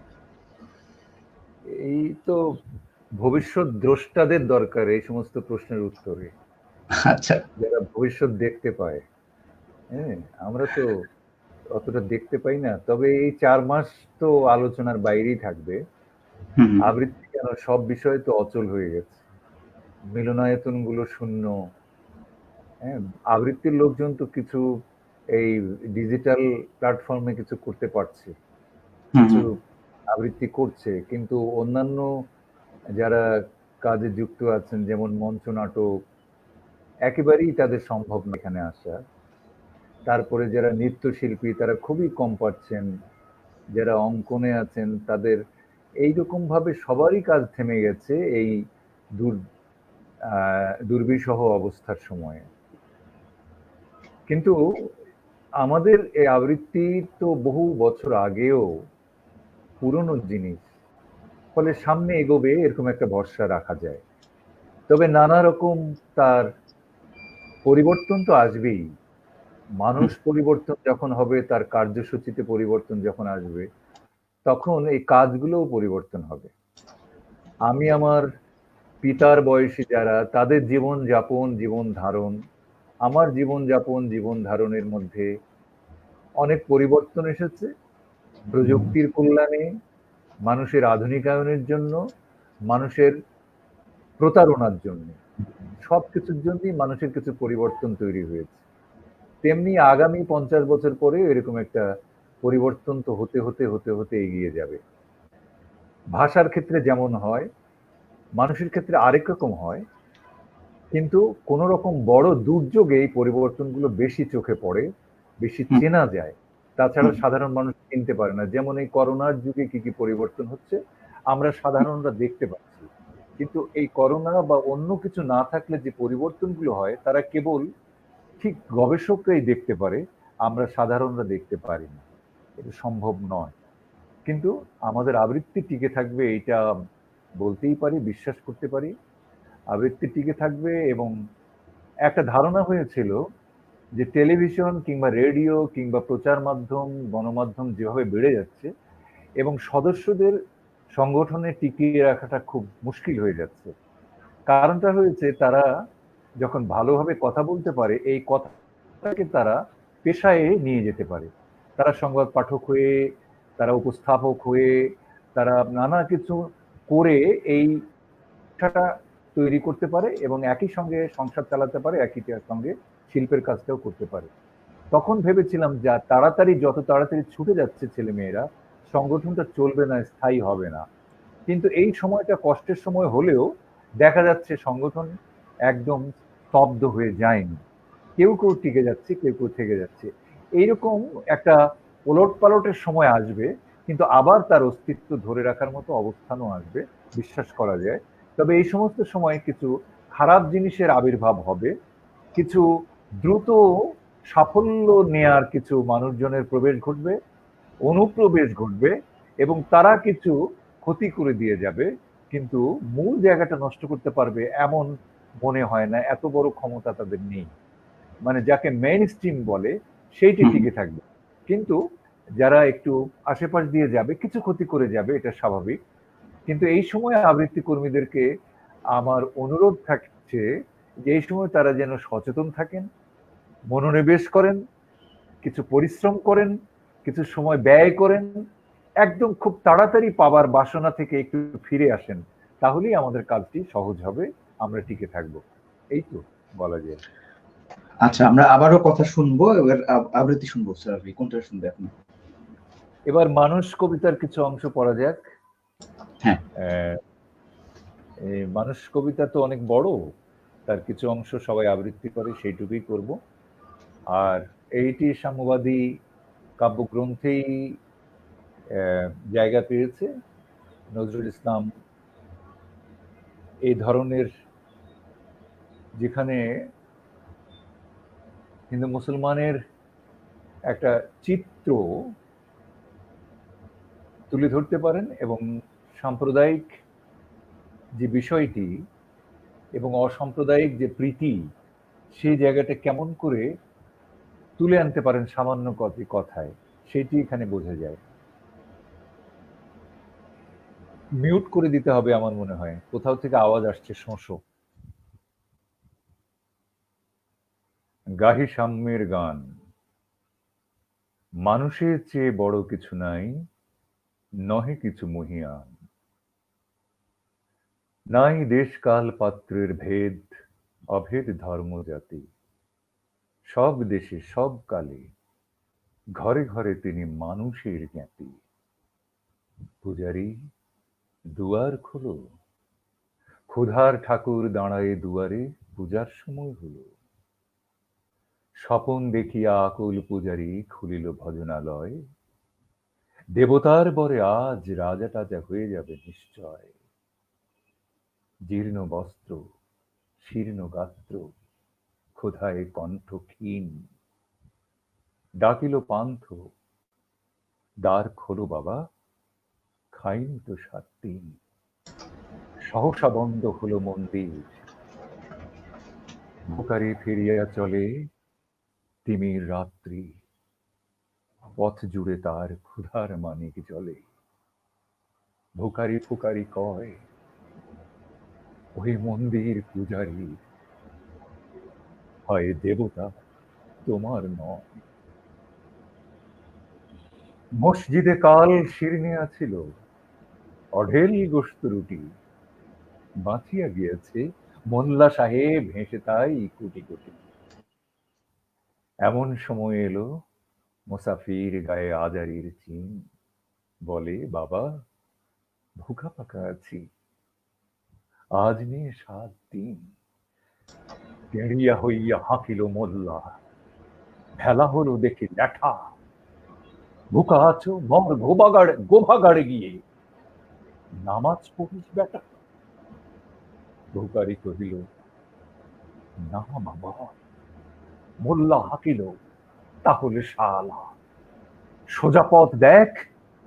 গোস্ত রুটি নিয়ে মসজিদে দিল তালা। ভুকারি ফিরিয়া চলে, চলিতে চলিতে বলে 80টা বছর কেটে গেল, আমি ডাকিনি তোমায় প্রভু। আমার ক্ষুধার অন্ন তা বলে বন্ধ করনি প্রভু। তবু মন্দির মসজিদ প্রভু নাই, মানুষের দাবি। মোল্লা পুরুত লাগায়েছ তার সকল দুয়ারে চাবি। কোথা চেঙ্গিস, গজনী মামুদ, কোথায় কালা পাহাড়, ভেঙে ফেল ওই ভজনালয়ের যত তালা দেওয়া সব দ্বার। খোদার ঘরে কে কপাট লাগায়, কে দেয় সেখানে তালা, সব দ্বারের খোলা রবে। চালা হাতুড়ি শাবল চালা। হায় রে ভজনালয়, তোমার মিনার চড়িয়া ভণ্ড গাহে স্বার্থের জয়। মানুষের ঘৃণা করি, ও কারা কোরআন বেদ বাইবেল চুম্বিছ মরি মরি। ও মুখ হইতে গ্রন্থ কেতাব লও জোর করে কেড়ে। যাহারা আনিল কেতাব গ্রন্থ সেই মানুষের মেরে। বুঝেছে গ্রন্থ ভণ্ডের দল, মূর্খরা সব শোনো। মানুষ এনেছে গ্রন্থ, গ্রন্থ আনেনি মানুষ কোনো। একদম নজরুলের উচ্চারণ শুনে আমরা বুঝি যে মানবিক মুক্তির যেই কথাগুলো নজরুলের লেখায় যতটা সুস্পষ্ট এবং শক্তপোক্ত ভাবে বলা হয়, অন্য কারো লেখায় এভাবে আমরা খুঁজে পাই না আসলে। তো নজরুল আসলে আমাদের এবং খুব সাহসী সাহসী কথা লেখা হয়, এই যে সাহসী কথাগুলো আজকাল আমরা উচ্চারণও করতে পারি না নানান কারণে। তো একদম কবিতার মাধ্যমে করে ফেলাটা কিন্তু আমাদের এক ধরনের সৌভাগ্যই বটে। একদম একদম আমি তো তাই মনে করি। এবং আমরা যেটা বলতে চাই সেই কথাগুলো নজরুল বলে গেছেন আগেই, যেটা এখনো দৃশ্যমান এই অন্যায়গুলো অবিচারগুলো সবখানে। তো পৃথিবী এর থেকে মুক্তি পাক, নজরুলের উচ্চারণ সত্য হয়ে উঠুক, এর উত্তরণ ঘটুক, মানুষ শান্তির একটি পৃথিবীতে মানুষ বসবাস করুক সবাই। আমরা সরোবরের চা আবারও ফিরবো। আমরা 1 ঘন্টা 8 মিনিট হয়ে গেছে, আমার বেশিক্ষণ থাকবো না। আমরা পুতুল আপার কাছে আবারও যাব। কোন কবিতা শুনবো? ঠিক আছে, আমি একটু প্রেমের কবিতা পড়তে চাচ্ছিলাম, কিন্তু মানুষের পরে আসলে সেটা না পড়াই ভালো। আমি বরং সুনীল গঙ্গোপাধ্যায়ের পাহাড় চূড়ায় কবিতাটা পড়ি। আচ্ছা।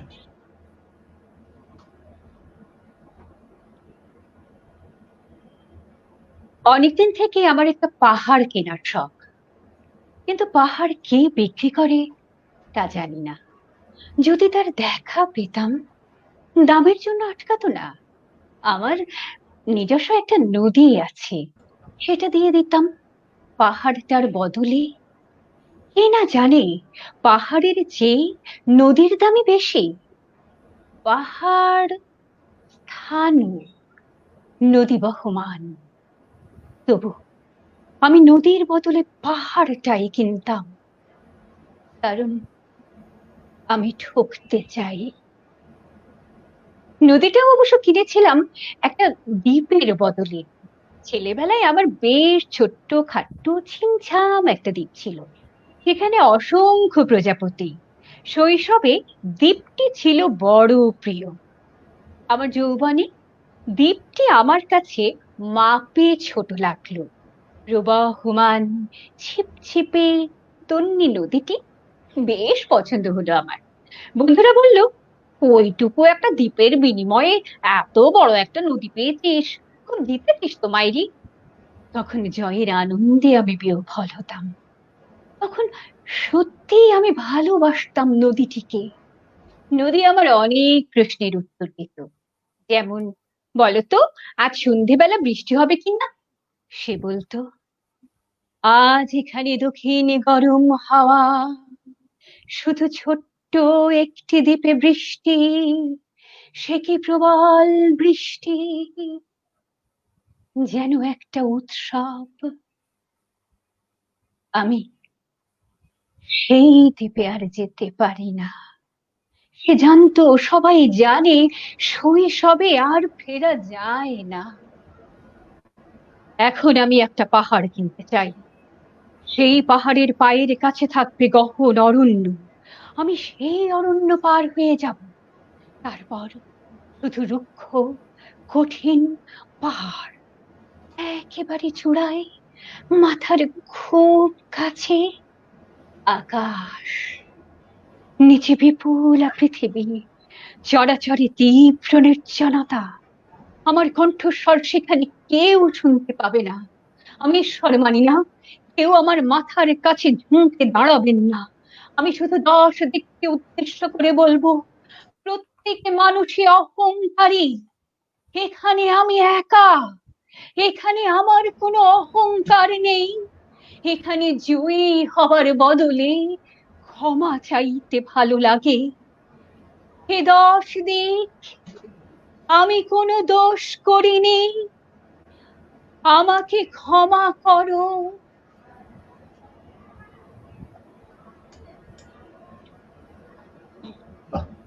সুনীলের লেখার অন্যরকম একটা ব্যাপার আছে, মানে এক একজন লেখকের দুনিয়াটা এক এক রকম। তো শৈশবে আর ফেরা যায় না, এই যে একটা মর্মান্তিক সুন্দর বাক্য। হুম, শৈশব আমাদের কাছে চির অধরা একটা অধ্যায়।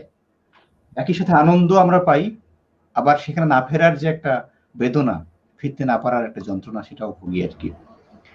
আমরা সরোয়ার ভাইয়ের কাছে আবার আসবো। সরোয়ার ভাই। হ্যাঁ, এই সুজন, তোমার এই যে স্ক্রোলিংটা যাচ্ছে, ওখানে আমার নাম গোলাম সারেয়ার। আল্লাহ, এইটা এতক্ষণ দেখে তাহলে কি একটু হয়েছে? আচ্ছা আচ্ছা, হ্যাঁ এতক্ষণ আমি সারেয়ারই গেছে, ওইটা একটু আকার লাগাতে হবে আর কি। আচ্ছা খেয়াল করে নিতে হলে এটা এটা একটু বিপর্যয়ের ব্যাপার স্যাপার। হ্যাঁ সরোয়ার যাই ভাই, হোক, আমি হ্যাঁ আমি হ্যাঁ, ঠিক করে আমাদের নিচ্ছি। সময় তো জি, অনেকখানি, 1 ঘন্টা 13 মিনিট হয়ে গেছে। তো জি। অনেকে তোমার প্রশংসা করেছে যে তুমি সময় নির্ধারণ করে দিয়েছো। এটা কিন্তু এই আমাদের ডিজিটাল প্ল্যাটফর্মে এখন হচ্ছে না। 1.5 ঘন্টা 2 ঘন্টা, অনেক সময় 2.5 ঘন্টা 3 ঘন্টা হয়ে যায়। তাতে জি। শ্রোতাদের ধৈর্যচ্যুতি ঘটে আর কি। তা তুমি বলে দিয়েছো, এটি ভালো। তবে বলার সঙ্গে সঙ্গে এটা মান্যও করতে হবে। না, ফলে নিশ্চয়ই নিশ্চয়ই। আমি অত বড় কবিতা ধরছি না, আমি আরেকটা জীবনানন্দ পড়ছি। হ্যাঁ নিশ্চয়ই আমার পরে অনন্যা লাবণীও পড়বে। হ্যাঁ। আহ, জীবনানন্দ, যে তিনি অন্ধকারে থাকতে চেয়েছেন, তিনি পৃথিবীর এই আলোকে আর চান না, এরকম একটা অবস্থায় গেলে এগুলো বলতে পারেন। তিনি ঘুমিয়ে থাকতে চান, তিনি মরে যেতে চান, তিনি অন্ধকারের মধ্যে থাকতে চান। এই যে জীবনের, পৃথিবীর এই যে সংকট, এই সংকটকে দেখে তিনি অন্য জগতে চলে যেতে চান। তো এইটি আহ, বহুল পঠিত একটি কবিতা, অন্ধকার, জীবনানন্দ দাশ। তো এইটা শেষ কবিতাই আমি ভাবছি, এবং এই জন্য আমি তার আগে সুজনকে অনেক ধন্যবাদ। আজকের এরকম একটি অনুষ্ঠান যার নাম প্রাণের আরাম। প্রাণে যদি আরাম পাওয়া যায়, আর কিছু তো লাগে না, সেই আরামটা অন্যরকম আরাম। আমরা তবে সরোয়ার ভাই এটা শুনে ক্যামেলিয়া দিয়ে শেষ করি। না, ক্যামেলিয়া 8 মিনিট, আর এটা সমস্যা হয়ে নেই, যাবে মানে ওটা 30 ওটা দিয়ে মিনিট। শেষ করবো, আমরা শেষ করবো ওটা দিয়ে। এরপরে কিন্তু তুমি, পুতুলা পাঠটা শুনে আমরা তোমার 30-এ শেষ করবো। পারবো এক পারবো, ঘন্টা 1.5 ঘন্টা শেষ। এক 1 ঘন্টা 15 মিনিট হয়েছে, তোমার হিসেবে 5 মিনিট আছে আর। না না, যদি আমরা এখন 2 মিনিট আমরা করতে 1.5 চাও। ঘন্টা সর্বোচ্চ বলেছি ভাইয়া, 1.5 ঘন্টা পর্যন্ত থাকবো। এই তো, তাহলে এখন আবার যারা তোমার প্রশংসা করেছে তারা আবার দেখো আবার আমরা হ্যাঁ আমরা ক্যামেলি দেশে তাহলে হ্যাঁ তাহলে ক্যামেলিয়াই পড়ি, এটা আর পড়ি না। হ্যাঁ, ক্যামেলিয়া তো 7:30। আচ্ছা এটাই ক্যামেলিয়াই পড়ি, অন্ধকারটা থাক, আরেক সময় পড়া যাবে। হুম। হ্যাঁ তো ক্যামেলিয়া অনেকদিন করা হয় না, এর আগে একটা অনুষ্ঠানে করেছি, অনেকদিন করা হয় না। যাই হোক, যখন কেউ মনে করতে পারে যে ক্যামেলিয়া শুনেছিলাম আপনার কণ্ঠে, তখন একটি ভালো লাগার বিষয় দাঁড়ায়। শ্রদ্ধা, শুভেচ্ছা। আহ, একটা নিজের ঢোল পেটানোর মতো একটা কথা মনে পড়ে গেল আজকে। সেইটি হলো যে কলকাতায় 1988 সালে একটা বড় অনুষ্ঠানে, যেখানে ওয়াহিদ ভাই, অরুণ বসু, অরুণদা, বিষ্ণু বসু, বিষ্ণুদা এবং তৎকালীন মুখ্যমন্ত্রী, সংস্কৃতি মন্ত্রী, এরা কলকাতায় ছিলেন, জ্যোতি বসুরা ছিলেন, সেইখানে ক্যামেলিয়া পড়তে হয়েছিল। পরদিন বিকেলবেলা আমরা ওই এলাকায় হেঁটে যাচ্ছি দলবল বেঁধে, পাশ থেকে দু একজন বলছে ওই যে ক্যামেলিয়া যাচ্ছে। তো এইটি নিশ্চয়ই বাহ একটু ভালো লাগার জিনিস, একদম ভালো লাগতেই পারে আর কি। যাই হোক, রবীন্দ্রনাথ, নাম তার কমলা, দেখেছি তার খাতার উপরে লেখা, সে চলেছিল ট্রামে তার ভাইকে নিয়ে কলেজের রাস্তায়। আমি ছিলাম পিছনের বেঞ্চিতে, মুখের একপাশে নিটোর রেখাটি দেখা যায়, আর ঘাড়ের উপর কোমল চুলগুলি খোঁপার নিচে। কোলে তার ছিল বই আর খাতা, যেখানে আমার নাম্বার সেখানে নামা হলো না। এখন থেকে সময়ের হিসাব করে বেরোই, সে হিসেব আমার কাজের সঙ্গে ঠিক মেলে না, প্রায় ঠিক মেলে ওদের বেরোবার সময়ের সঙ্গে। প্রায় হয় দেখা, মনে ভাবি আর কোনো সম্বন্ধ না থাক, ও তো আমার সহযাত্রিনী। নির্মল বুদ্ধির চেহারা, ঝকঝক করছে যেন। সুকুমার কপাল থেকে চুল উপরে তোলা, উজ্জ্বল চোখের দৃষ্টি, নিঃসংকোচ। মনে ভাবি একটা কোনো সংকট দেখা দেয় না কেন, রাস্তার মধ্যে একটা কোনো উৎপাত, কোনো একজন গুন্ডার স্পর্ধা, এমন তো আজকাল ঘটেই থাকে। কিন্তু আমার ভাগ্যটা যেন ঘোলা জলের ডোবা, বড় রকমের ইতিহাস ধরে না তার মধ্যে। নিরীহ দিনগুলি ব্যাঙের মতো একঘেয়ে ডাকে, না সেখানে হাঙর কুমিরের নিমন্ত্রণ, না রাজহাঁসের। একদিন ছিল ঠেলাঠেলি ভিড়, কমলার পাশে বসেছে একজন আধা ইংরেজ। ইচ্ছে করছিল অকারণে টুপিটা উড়িয়ে দিই তার মাথা থেকে, ঘাড়ে ধরে তাকে রাস্তায় দিয়ে নামিয়ে। কোনো ছুতো পাইনি, হাত নিষ্পিস করে। এমন সময় সে এক মোটা চুরুট ধরিয়ে টানতে করলে শুরু। কাছে এসে বললুম, ফেলো চুরুট। যেন পেলেই না শুনতে, ধোঁয়া ওড়াতে লাগলো বেশ ঘোরালো করে। মুখ থেকে টেনে চুরুট ফেলে দিলাম রাস্তায়। হাতে মুঠো পাকিয়ে একবার তাকালো কটমট করে, আর কিছু বললে না। বোধ হয় আমাকে চেনে, আমার নাম আছে ফুটবল খেলায়, বেশ একটু চড়া গোছের নাম। লাল হয়ে উঠল মেয়েটির মুখ, মাথা নিচু করে বই খুলে ভান করলে পড়বার। কটাক্ষেও তাকালে না বীর পুরুষের দিকে। আপিসের বাবুরা বললেন, বেশ করেছেন মশাই। একটু পরেই মেয়েটি নেমে পড়লো অজায়গায়, একটা ট্যাক্সি নিয়ে গেল চলে। পরদিন তাকে দেখলুম না, তারপর দিনও না। তৃতীয় দিনে দেখি একটা ঠেলা গাড়িতে চড়েছে কলেজে। বুঝলুম ভুল করেছি গোয়ারের মতো। ও মেয়ে নিজের দায় নিজেই পারে নিতে, আমাকে কোনো দরকারই ছিল না। আবার বললুম মনে মনে, ভাগ্যটা ঘোলা জলের ডোবা, বীরত্বের স্মৃতি মনের মধ্যে কেবলই আজ আওয়াজ করছে কোলা ব্যাঙের ঠাট্টার মতো। ঠিক করলুম ভুল শোধরাতে হবে। খবর পেয়েছি গরমের ছুটিতে ওরা যায় দার্জিলিং এ, সেবার আমারও হাওয়া বদলাবার জরুরি দরকার। ওদের ছোট্ট বাসা, নাম দিয়েছে মতিয়া। রাস্তা থেকে নেমে এক কোণে গাছের আড়ালে, সামনে বরফের পাহাড়। শোনা গেল আসবে না এবার। ফিরবো মনে করছি, এমন সময় আমার এক ভক্তের সঙ্গে দেখা। মোহনলাল, রোগা মানুষটি, লম্বা, চোখে চশমা, দুর্বল পাকযন্ত্র, দার্জিলিং এর হাওয়ায় একটু উৎসাহ পায়।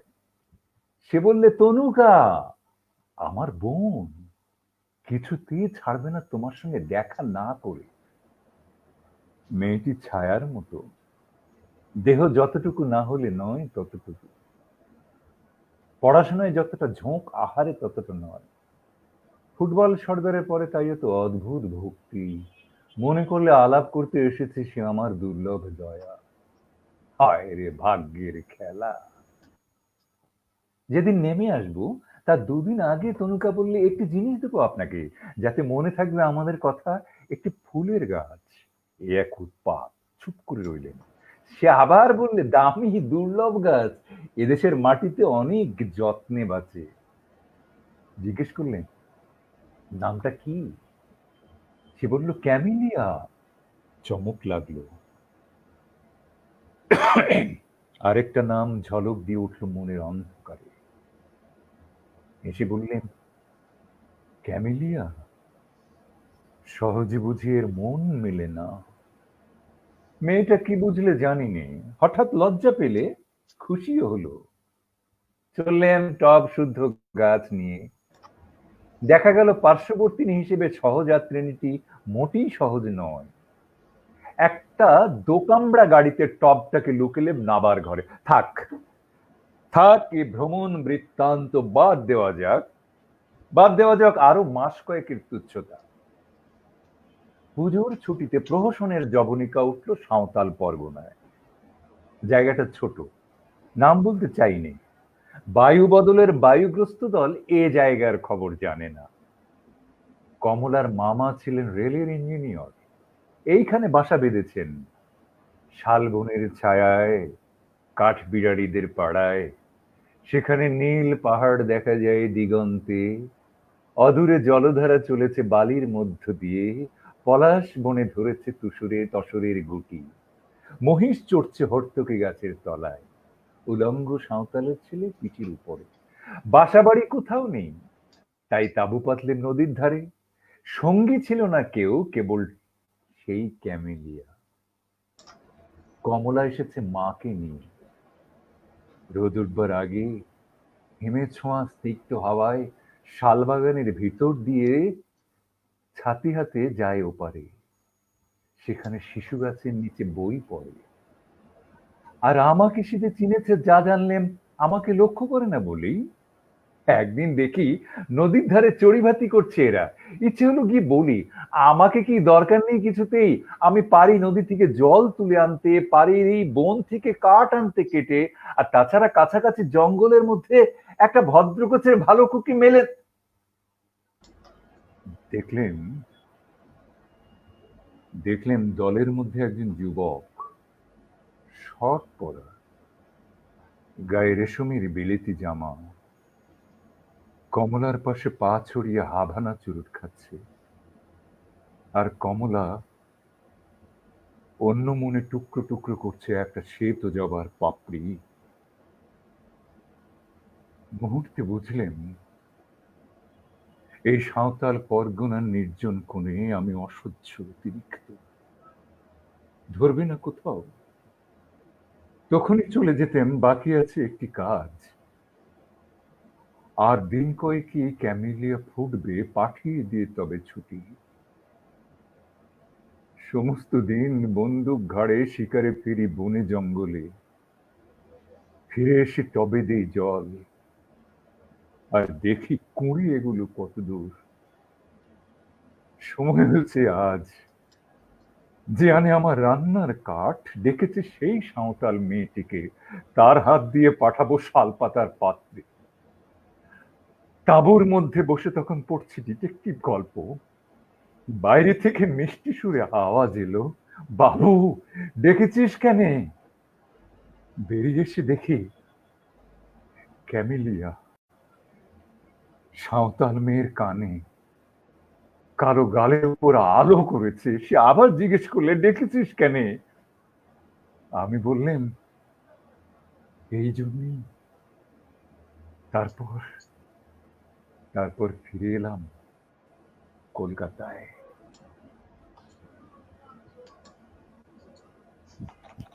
কিছু বলার আছে? এটা বাকরুদ্ধ। সবসময় অসাধারণ। সারোয়ার ভাইয়ের গলায় অসাধারণ লাগে সবসময় শুনতে। রবীন্দ্রনাথের তাই প্রেমিকারা বা তার গল্পে কবিতায় প্রেমিকারা কেমন যেন অধরা। হ্যাঁ, মানে আমি ভেতরে ছুঁয়ে যাচ্ছে কিন্তু ছুঁতে পারছি না, এরকম একটা ব্যাপার আর কি সবসময়। তো ক্যামেলিয়া সহজে তার মন মেলে না। তো এটা সারোয়ার ভাইয়ের কণ্ঠে প্রত্যেকটা দৃশ্য মনে হচ্ছে যে ওই জায়গায় আমি আছি আর কি, আমার চারপাশে ঘুরছে। হ্যাঁ, এবং সারোয়ার ভাই মনে হচ্ছে সারোয়ার ভাই সেই লোক যে লোক ক্যামেলিয়ার পিছে পিছে ছুটছিল। তা তো বটেই, কবিতায় তো ছুটতেই হবে, না একদম হলে আর একদম। আবৃত্তি করে আবৃত্তি হবে কেমন করে? চরিত্র হয়ে ওঠার জন্যই তো আমরা আবৃত্তি শুনতে শেষ হবে। পর্যায়ে এসেছি, পুতুল আপার পরিবেশনের মধ্যে দিয়ে আজকে আমাদের পরিবেশনা শেষ হবে। ঠিক আছে, তারপরে আমি শেষ করবার মতোই একটা আবৃত্তি করি, ছোট, খুব ছোট। হ্যাঁ, অমিয় চক্রবর্তীর লেখা কবিতা চিরদিন। আচ্ছা। আমি যেন বলি আর তুমি যেন শোনো, জীবনে জীবনে তার শেষ নেই কোনো। দিনের কাহিনী কত, রাত চন্দ্রাবলী, মেঘ হয়, আলো হয়, কথা যাই বলি। ঘাস ফোটে, ধান ওঠে, তারা জ্বলে রাতে, গ্রাম থেকে পাড়ি ভাঙে নদীর আঘাতে। দুঃখের আবর্তে নৌকা ডোবে, ঝড় নামে, নূতন প্রাণের বার্তা জাগে গ্রামে গ্রামে। নীলান্ত আকাশে শেষ পাইনি কখনো, আমি যেন বলি আর তুমি যেন শোনো, তুমি যেন বলো আর আমি যেন শুনি। প্রহরে প্রহরে যায় কল্প জাল বুড়ি, কুমুদ কলহার ভাসে থই থই জলে। কোথা মাঠ ফেটে যায় মারির অনলে, আঙিনায় শিশু খেলে, ফুলে ধরে মন, তুলসী তলায় দ্বীপ জালে মেজ বউ। সানাই বাজানো রাতে হঠাৎ জনতা, বিয়ে ভেঙে মালা ছিঁড়ে ছড়ায় মত্ততা। মানুষের প্রাণী তবু অনন্ত ফাল্গুনী, তুমি যেন বলো আর আমি যেন শুনি, আমি যেন বলি আর তুমি যেন শোনো। আহ, সেই আমরা যেন বলি, তোমরা যেন শোনো, এইটা চলতেই থাকবে। একদম একদম। পুতুল আপা, দর্শকদের উদ্দেশ্যে কিছু বলেন, আমরা একেবারেই শেষ করব এখন। আপনি শেষ করার আগে দর্শকদের আচ্ছা, উদ্দেশ্যে হ্যাঁ, দর্শকদের উদ্দেশ্যে যারা আজকে আমাদের সাথে বসে অনুষ্ঠানটি দেখছেন শুনছেন, তাদের সবাইকে আমি সম্মান জানাই। দর্শক মাত্রই আমাদের জন্য সম্মানিত এবং আমাদের পরম আকাঙ্ক্ষিত আপনারাই। আপনাদের ছাড়া আমাদের এই পরিবেশনার কোনো মূল্য নেই।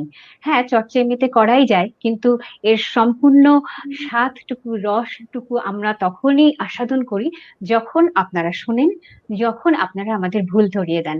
আর আজকে তো আমি একটা অগ্নি পরীক্ষার মধ্যে ছিলাম, কাজী গোলাম সারোয়ারের পরপর আবৃত্তি করেছি। আমি জানি আমার অনেক ভুল ত্রুটি আপনারা ক্ষমা করেছেন, আর যেগুলো ক্ষমা করতে পারেননি তার জন্য আমি ক্ষমা চাচ্ছি। আমি খুব ভালো একটা সময় কাটালাম এই অনুষ্ঠানে, এবং বিশেষ করে আমার আহ অত্যন্ত শ্রদ্ধেয়, অত্যন্ত সম্মানিত আহ, গোলাম সারোয়ার ভাইয়ের সাথে বসে আবৃত্তি করবার এই সৌভাগ্য হলো আমার, সেজন্য সুজনকেও অনেক ধন্যবাদ। আর আপনাদেরকে আবারও অনেক ধন্যবাদ জানাচ্ছি এবং কৃতজ্ঞতাও। ভালো থাকবেন সবাই। সারোয়ার ভাই। হ্যাঁ, অনেক ধন্যবাদ অনন্য লাবণী, অনেক ধন্যবাদ তোমাকে। আমরাও এরকমই খুব প্রত্যাশা করি সবসময় যে বয়সে যারা প্রবীণ, যারা মধ্যম, যারা নবীন, সবাই একযোগে একসঙ্গে অনুষ্ঠান করতে পারলে শুধু মনের বিনিময় হয় তেমন না, কাজেরও বিনিময় হয়, সেইটুকু দরকার প্রজন্ম থেকে প্রজন্মে। সেই শূন্যতাটুকু কাটিয়ে ওঠার জন্য আমাদের সবার সঙ্গে সবার একসঙ্গে কাজটি করা দরকার। এবং তুমি একজন সিরিয়াস আবৃত্তিকার, ভালো আবৃত্তিকার, আমার ভালোবাসা রইল তোমার প্রতি। এবং একই সঙ্গে আমাদের সুজন, ওর সুজনের আগে যে শব্দটা সেটি উচ্চারণ করতে খুব আমার কষ্ট হয়, সেটা হচ্ছে সুনৃত সুনৃত, সুনৃত হ্যাঁ।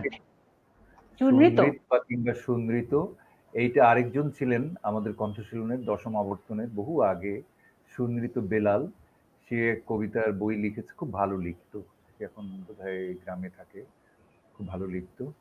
তো এই জন্য সুজনকে সুজন বলি, বাকি আগেরটুকু অত কষ্ট করে বলতে চাই না, কিন্তু তাকে ধন্যবাদটুকু পুরো দিতে চাই। খুব আয়োজনটি খুব ছিমছাম পরিষ্কার, আমরা কবিতা পড়তে পেরেছি একের পর এক, আমার পরে লাবণী, লাবণীর পর আমি। এখানে অন্য আয়োজন নেই। বেশি আয়োজন হলে আসল কাজটা কম হয়ে যায়। সেই দিক থেকে আমরা চাই যে এরকম অনুষ্ঠানও করেই যাক এবং আমাদের বারবার ডাকুক, অন্তত প্রাণে আমরা খানিকটা আরাম পাই।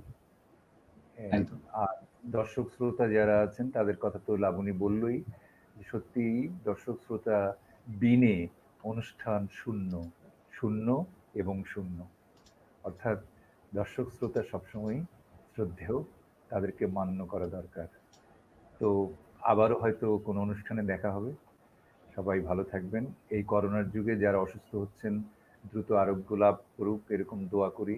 এবং যারা প্রয়াত হয়েছেন তাদের আত্মার শান্তি কামনা করি। একই সঙ্গে বন্যায় যারা কষ্ট পাচ্ছেন, বিভিন্ন জায়গায় বাড়িঘর হারিয়েছেন, তাদের প্রতি আমরা সমবেদনা জানাই। আমাদের ক্ষমতা কতটুকু, আমরা ব্যক্তি মানুষ খুবই ক্ষুদ্র ক্ষুদ্র। এই করোনা আসার পরে আরো বুঝেছি আমরা কত ক্ষুদ্র, এর চেয়ে ক্ষুদ্র হয় না। এই ক্ষমতা নিয়ে আমরা বাড়াবাড়ি করি, এই ক্ষমতা নিয়ে আমরা বড়াই করি, মানুষের সঙ্গে মানুষের যুদ্ধ বাঁধিয়ে দিই। কিন্তু করোনা আজ চিনিয়ে দিল যে মানুষকে ভালোবাসো, সেই রবীন্দ্রনাথের সেই লাইন, হ্যাঁ, সেই সেই রকম প্রশ্ন কবিতার মতো। তো যাই হোক, আমরা সবাইকে অনেক ধন্যবাদ, অনেক শ্রদ্ধা, ভালোবাসা জানিয়ে আজকে এখানে আমি শেষ করছি আমার কথা। সুপ্রিয় দর্শক, আমরা শেষ করব। এতক্ষণ ধরে আমাদের সঙ্গে থাকার জন্য ধন্যবাদ, শ্রদ্ধা এবং ভালোবাসা।